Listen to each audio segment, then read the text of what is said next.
Alongside TSN hockey insider Chris Johnston, we're about 3 weeks away from free agency, and TSN continues to track the top 50 potential free agents, CJ, and any discussion about this is going to start with Mitch Marner. That continues to be the case, a big name hanging out there. CJ, you have a gut? Like, what's the gut instinct? That's what everybody is asking each other right now. Which way does this go? Well, the gut instinct is he's going to test free agency. Yeah. I mean, you don't get into mid-June without a contract as a player in his prime, as Mitch Marner clearly is, with a team that wanted to sign him the whole way along here, going back to last summer, and then at the last minute, go in another direction. I think at this point, it's very clear that Mitch Marner, while not necessarily closing the door fully on Toronto, wants to at least get to the point where he can have those kind of conversations above board, not just the some of the private ones that go on around this league with all kinds of different players, and really look at what's out there for him. And this is a unique opportunity. This is a time when the salary cap is about to take its first meaningful jump in a long time. Marner's coming off his first 100-point regular season, and as I mentioned, he's right in the meat of his career. He just had a baby, his wife did during the playoffs, and so he's at this time where I think he really wants to look at what the rest of his playing career might look like, because you're probably looking at a longer term kind of contract here at dollars that very few players can command. So it's a long way of saying I really do think he's going to listen. I think he's very, very likely to leave Toronto, and we've got to see where he lands. For the bulk of the free agents heading to market, their body of work, their resume has been submitted.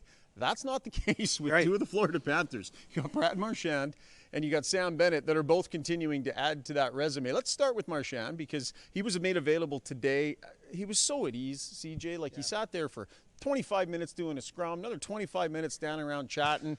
Mark Masters and I were joking, he seems at ease with the media enough to maybe be able to handle the Toronto market, which he's had a lot to say about. But what do you make of Brad Marchand heading to market? Well, I think he's done a lot for his value for two reasons, even at this stage of his career. Obviously, he's having a great playoffs. That's evident. He's scoring goals and showing how effective he can be. But there's also proof of concept here if you're a team that wants to bring him in, because we've seen – what did he look like outside of Boston? Mm-hmm. It's work, right? I mean, that's always a question mark when you have a player that's so ingrained with one organization as Marchand was with the Bruins until that deadline trade.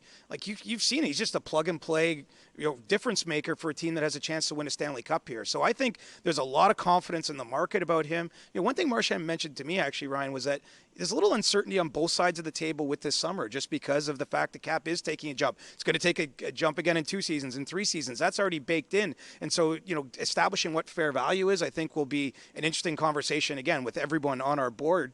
But with Marchand in particular, he's age 37, but, he very much wants to play into his 40s. I think he's going to get minimum a 3-year deal, but very likely a 4-year deal. And it will not surprise me if his price tag ends up north of $8 million.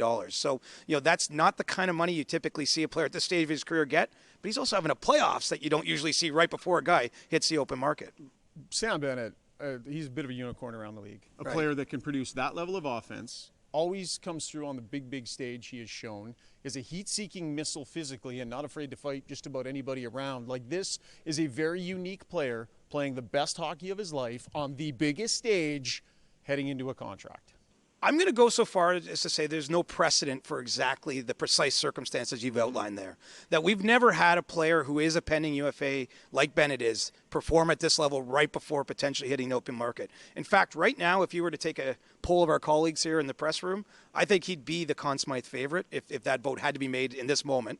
And no Conn Smythe Trophy winner has ever left his team the summer after winning that award. I mean, that's to show you, I'm not saying A, he's leaving, and B, he's not fully winning that award, but I mean, that's the sort of unique circumstances that are at play here. And there's 30 teams at home right now with no games to play. Their front offices are watching this Cup final and going, wow, we could use a player like that. He's very unique, blend of the offensive and the dark arts, we'll call them. Yeah, so I mean, this is a guy that I think other organizations look at and say he can change everything for us. And so, look, I think he's most likely to remain a Panther. I think there's a lot that he likes about the circumstances. We saw this last year with his teammate Sam Reinhart, who won a cup and a couple days later signed a big extension rather than going to free agency. But it's going to be an interesting one to see how it plays out because he has made himself a lot of money this spring. Yeah. And it's not done yet. I mean, right in the heart of a Stanley Cup final where he is center stage and making a difference every single night, hurtling towards free agency.